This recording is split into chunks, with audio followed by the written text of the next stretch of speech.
भुक्ति मुक्ति प्रदः प्रोक्तो मम तुल्य बलो भवेत भ्रूण हत्या सहस्त्राणि ब्रह्म हत्या शतानि चा।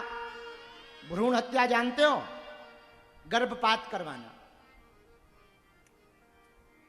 अब आजकल तो ये आम बात हो गई, गर्भपात।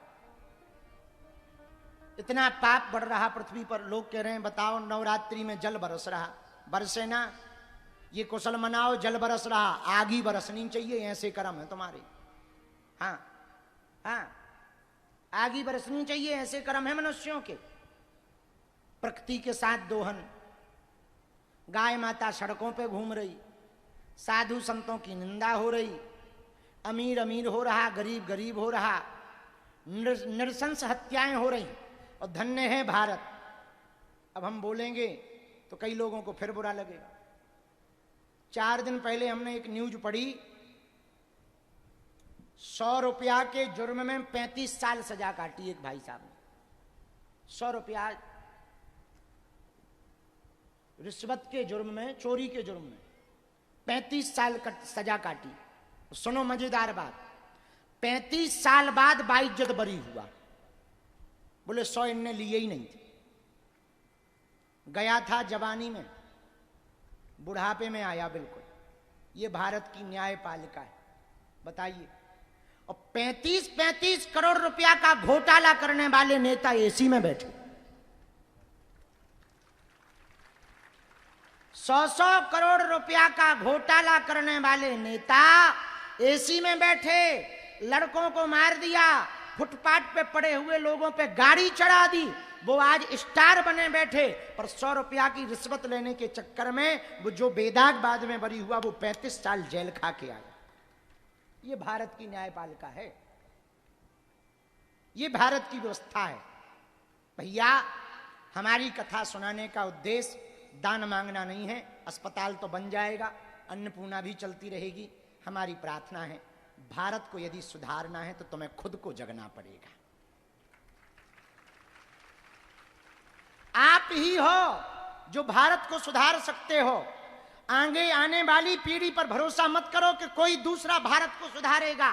हमारी प्रार्थना है, आज ही प्रण ले लो कि पृथ्वी पलट जाए, पर हम अपने आप को बदल कर रहेंगे, अपने देश को बदल करके रहेंगे।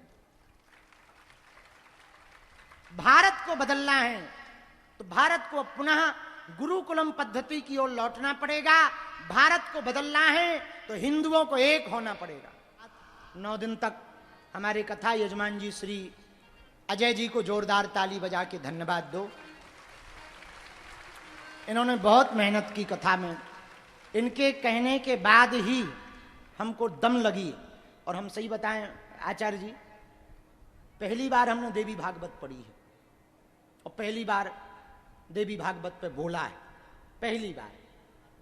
पर भगवान की कृपा से लाज रख गई। हमें लग रहा था इज्जत ना लुट जाए, बेइज्जती ना हो जाए, पर भगवती सबकी कृपा करती हैं।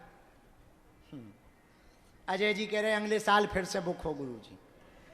श्री सदगुरु सन्यासी बाबा के चरणों में साष्टांग प्रणाम करते हुए, अपने गुरुदेव भगवान के चरणों में साष्टांग प्रणाम करते हुए, अब हम यही कहेंगे कि हमारी तो कोई पात्रता नहीं है। मैं गुरुदेव भगवान से निवेदन किया और इस दास के ऊपर कृपा करके गुरुदेव भगवान सबको भगवती की कथा सुनाया जो है, बहुत अच्छा लगा। हम इससे अधिक अब बोल कुछ नहीं सकते, क्योंकि अब हमारे पास शब्द ही नहीं है जो है। बस गुरुदेव भगवान के चरणों में, बागेश्वर बालाजी हनुमान जी के चरणों में, सन्यासी बाबा के चरणों में और अपनी माँ के चरणों में यही प्रार्थना है कि माँ और गुरुदेव भगवान मिल के हनुमान जी महाराज इतना हमको आशीर्वाद दें कि अगली साल फिर एक बार कथा जरूर, साल में एक बार मैं कथा माध्यम में बन जाऊं। बाकी करने कराने वाले तो बागेश्वर बालाजी हनुमान जी महाराज है, गुरुदेव भगवान है, सदगुरु सन्यासी बाबा है, माँ भगवती जगत जननी जगदम्बा मेरी है जो है। तो मेरी माँ की कृपा बरसती रहे और आपके चरणों का आशीर्वाद आज जीवन पर्यंत मिलता रहे गुरुदेव भगवान, जब तक मेरे तन में प्राण रहे। बस यही चाहत है।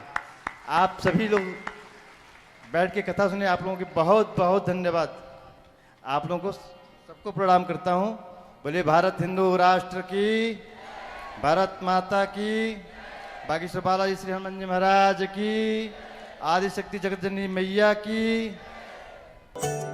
बालाजी महाराज के कृपा पात्र बागेश्वर धाम पीठाधीश्वर परम पूज्य धीरेन्द्र कृष्ण शास्त्री जी महाराज का पावन संकल्प। मध्य प्रदेश में छतरपुर के ग्राम गढ़ा में बनेगा विश्व स्तरीय कैंसर अस्पताल एवं रिसर्च सेंटर, जिसकी आधारशिला देश के यशस्वी प्रधानमंत्री नरेंद्र मोदी जी के कर कमलों से रखी जा चुकी है। 200 करोड़ रुपए की लागत वाले 100 बेड के इस अस्पताल में गरीबों का होगा मुफ्त इलाज। ये बहुत बड़ा अवसर है, बहुत बड़ा काम है। संकल्प बड़ा हो, संतों के आशीर्वाद हो, प्रभु की कृपा हो, तो समय सीमा में सब पूर्ण होता है। हमारे प्रियजनों, बागेश्वर धाम पूरे भारत के लोगों, अभी तक अस्पतालों में मंदिर थे, अब मंदिर में अस्पताल होगा। कैंसर हॉस्पिटल निर्माण हेतु सहयोग देकर पुण्य के भागी बने।